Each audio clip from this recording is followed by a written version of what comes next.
Hello guys, my self Ankur sir. YouTube channel में आप सभी का स्वागत है। वीडियो चालू करने से पहले just like, share and subscribe the channel and video. अभी हम बात कर रहे हैं क्लास 11th के NCERT बेस के एटॉमिक स्ट्रक्चर की। और गाइस, अब हम धीरे धीरे न्यूमेरिकली थोड़े से आगे बढ़ेंगे। देखिए, थोड़ा सा पुराना रिकॉल करना ज़रूरी है। Like Planck, quantum theory Planck ने क्या बोली थी कि E is equal to H nu. Planck ने बोला था E is equal to H nu. और हम ये भी जानते हैं न्यू इक्वल टू क्या होता है, C अपॉन लैम्डा। ठीक है, C अपॉन लैम्डा। सो अब कैसे हम इसको यहाँ पे देखेंगे?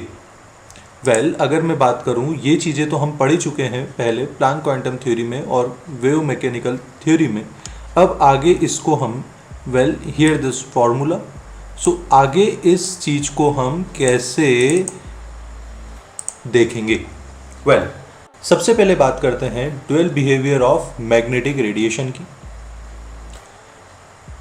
Dual behaviour of electromagnetic radiation मतलब इलेक्ट्रोमैग्नेटिक रेडिएशन का ड्यूअल बिहेवियर। एक्चुअली पार्टिकल जो होता है, पार्टिकल आपका ड्यूअल नेचर का होता है।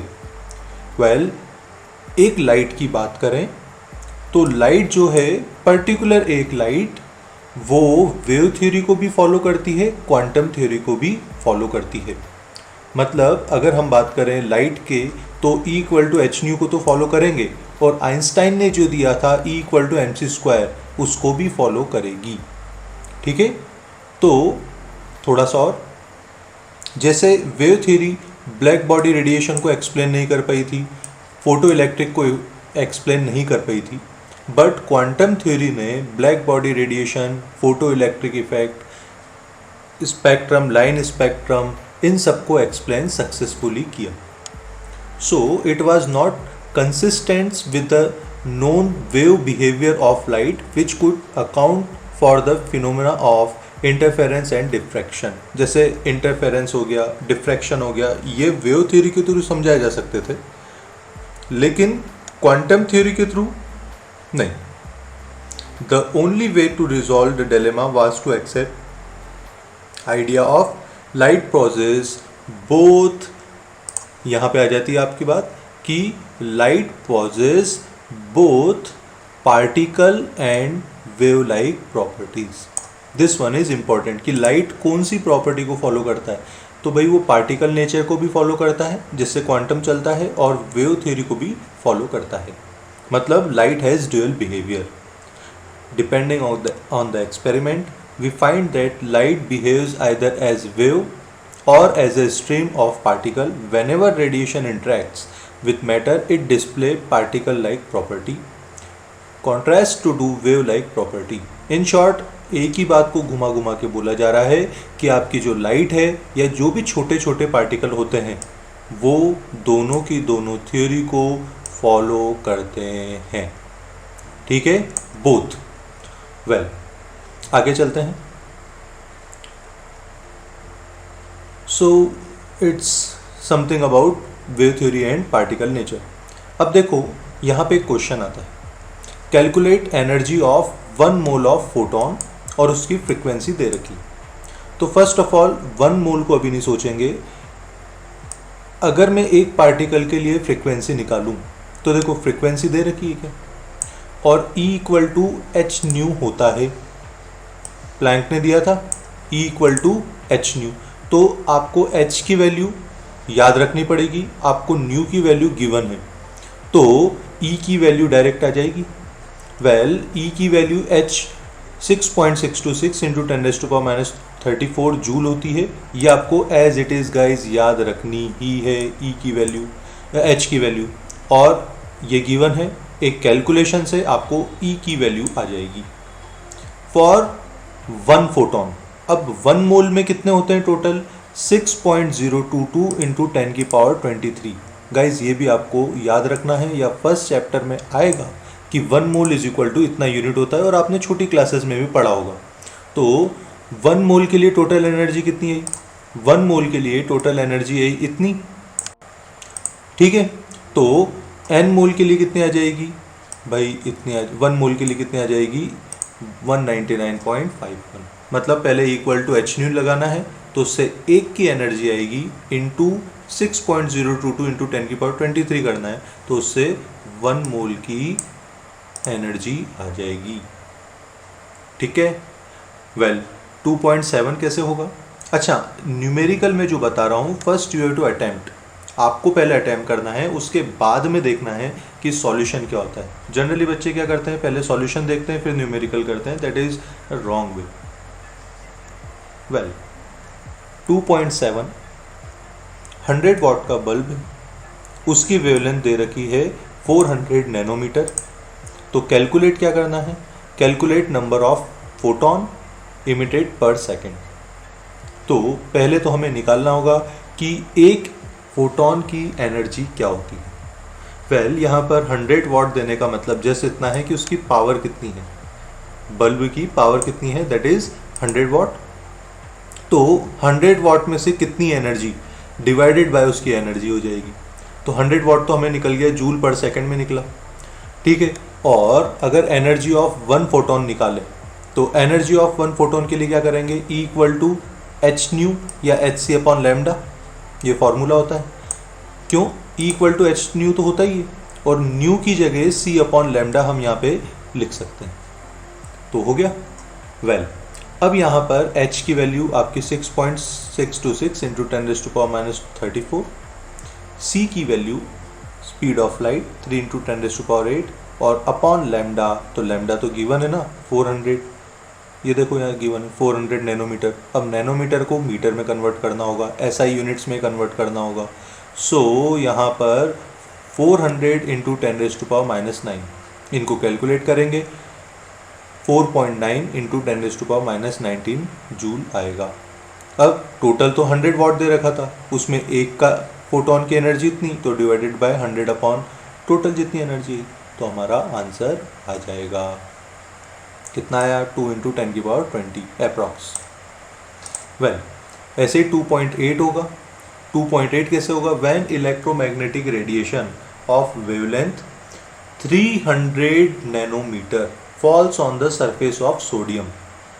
अब देखो, जब कोई इलेक्ट्रोमैग्नेटिक रेडिएशन या एनर्जी मैग्नेट की मेटल की सरफेस पर अगर गिरती है तो इलेक्ट्रोमैग्नेटिक रेडिएशन होता है। तो कितनी एनर्जी, काइनेटिक एनर्जी निकलती है? इसमें क्वेश्चन में दे रखा है कि इस पर्टिकुलर कंडीशन में 1.68 इंटू 10⁵ जूल पर मोल एनर्जी निकल रही है, जब lambda is equal to 300 into 10⁻⁹ आपका नैनोमीटर, तो 10⁻⁹ मीटर होगा। What is the minimum energy? तो पहले तो क्या निकाला? एनर्जी फॉर 1 मोल निकाला।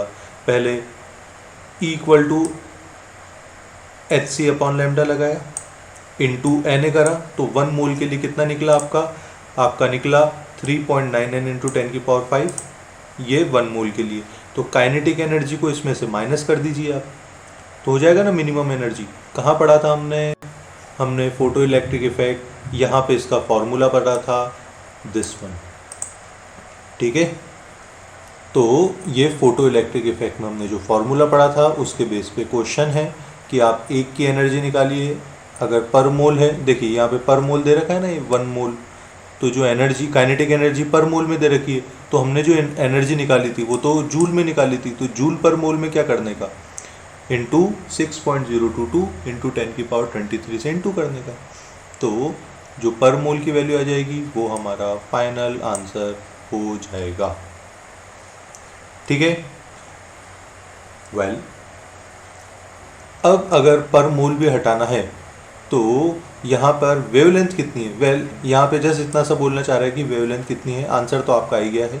अब पर मोल हटाना है तो आपको डिवाइडेड बाय 6.022 10⁻23 कर देंगे, तो एक विदाउट मोल मतलब टोटल एनर्जी आ जाएगी। ये नीचे एक छोटा सा बता रखा है कि अगर लैम्डा इक्वल टू, या अगर एनर्जी इक्वल टू 3 × 10⁻48 है तो उसका वेवलेंथ कितनी बनेगी, तो उसकी वेवलेंथ बन रही है यहाँ पे 517 नैनोमीटर। वेल उसी के बेसिस पे एक और हमारा क्वेश्चन आ जाता है फोटो इलेक्ट्रिक इफेक्ट पर।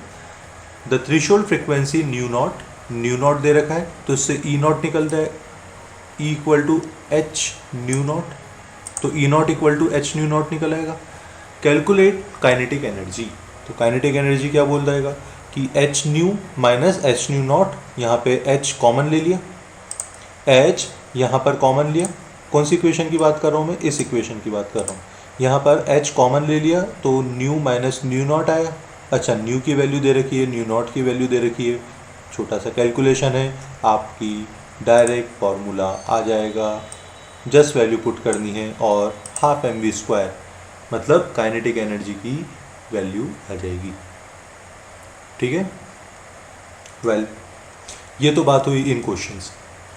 अब बात करते हैं evidence from quantized electronic energy levels, मतलब एटॉमिक स्पेक्ट्रा होता क्या है, स्पेक्ट्रम्स क्या होते हैं और कैसे हमारे मल्टीपल स्पेक्ट्रम बनते हैं।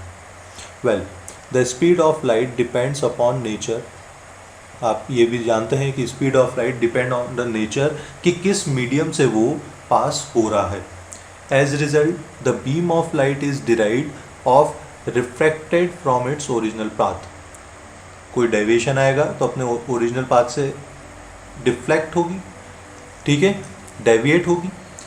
As it passes from one medium to another, it is observed that when a ray of white light is passed through a prism, आप एक प्रिज्म से अगर कोई वाइट लाइट पास करते हो तो आपने देखा ही होगा कि अगर प्रिज्म से आप लेट से ये प्रिज्म हुआ हमारा, यहाँ से वाइट लाइट पास करी तो ये 7 कलर्स में कन्वर्ट हो जाती है ना गाइस, विबग्योर में सुना है राइट। तो इसके बारे में ही बोल रहा है कि ये जो 7 कलर बन रहे हैं दैट इज कॉल्ड स्पेक्ट्रम। ये जो कलर बैंड बनते हैं ना विबग्योर, वो होते हैं स्पेक्ट्रम।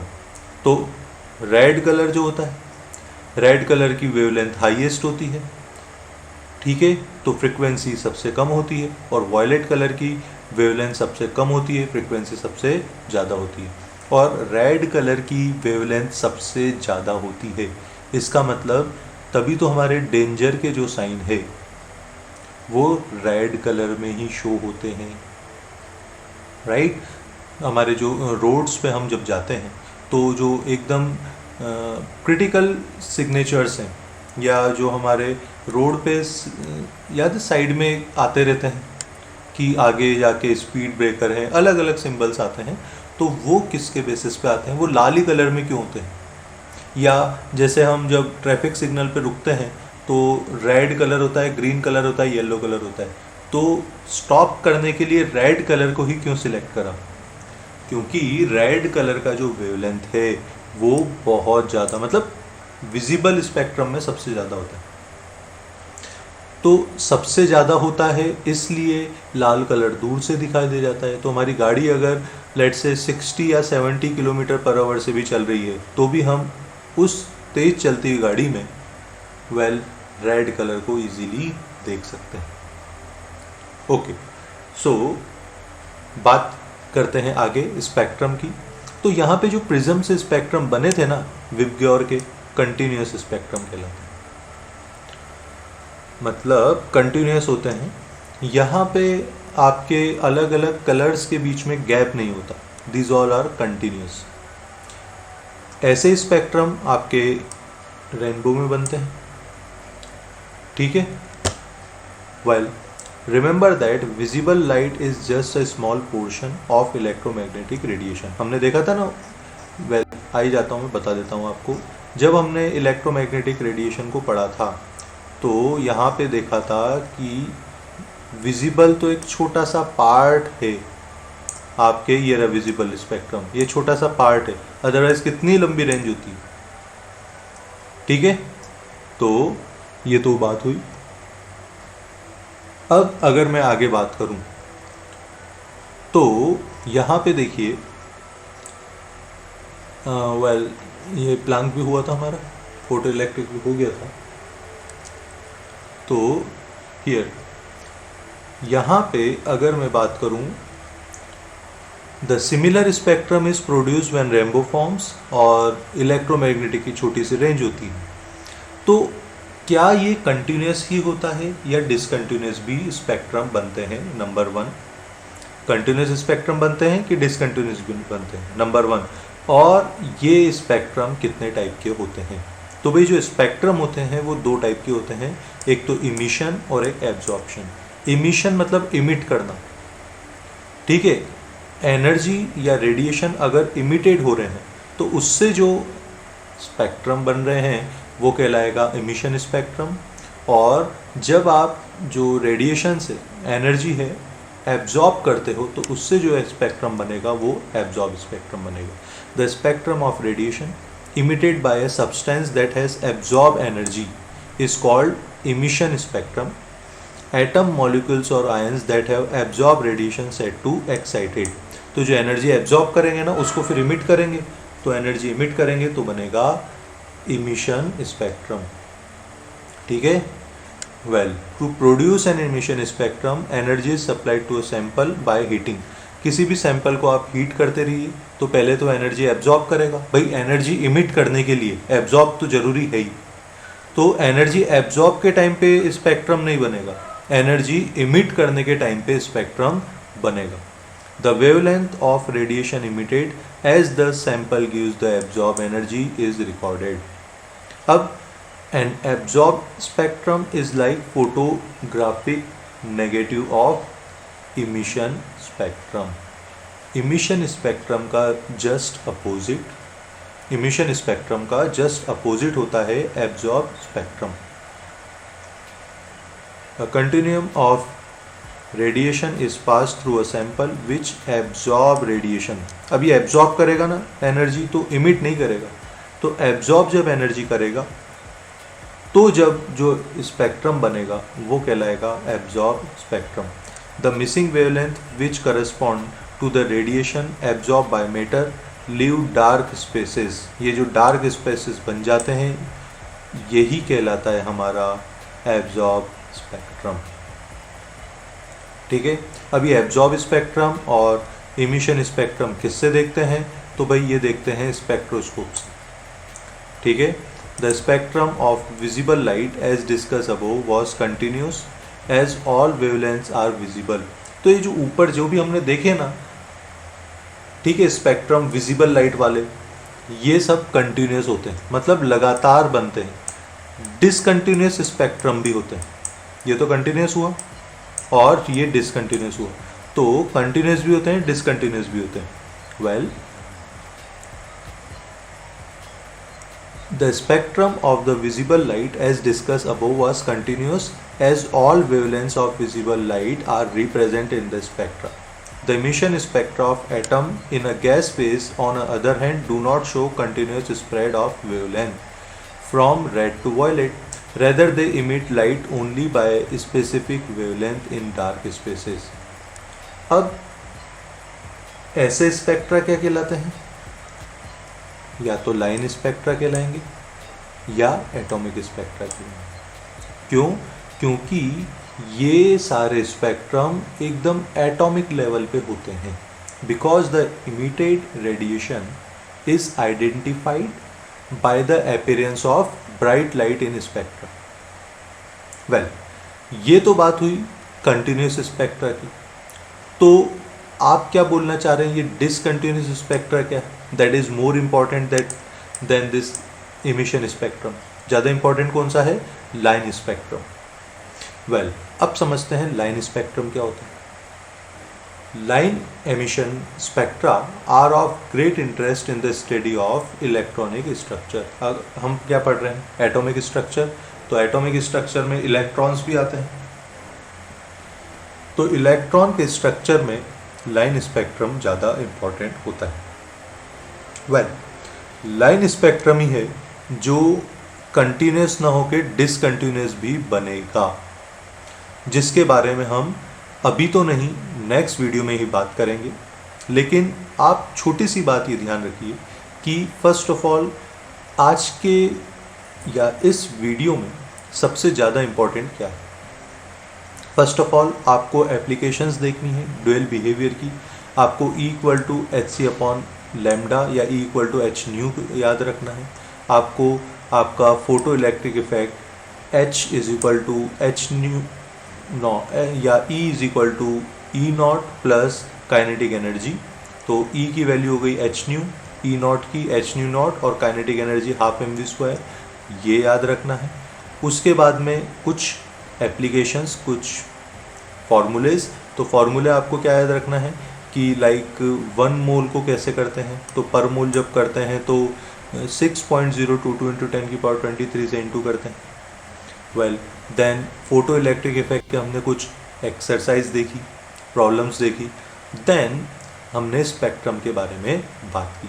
तो स्पेक्ट्रम अभी हमने क्या इसके बारे में बात करी, इमिशन और एब्जॉर्प्शन के बारे में। अब इसका टाइप जो है लाइन स्पेक्ट्रा और लाइन इमिशन स्पेक्ट्रा, इसके बारे में हम बात करेंगे। और धीरे धीरे स्पेक्ट्रम के सबसे important topic line spectrum of hydrogen की बात करेंगे नेक्स्ट वीडियो में। सो गाइज अभी के लिए इस वीडियो में इतना ही। Thank you for just understanding this topics. Next video में मिलते हैं नेक्स्ट टॉपिक के साथ। तब तक के लिए टेक केयर, बाय बाय।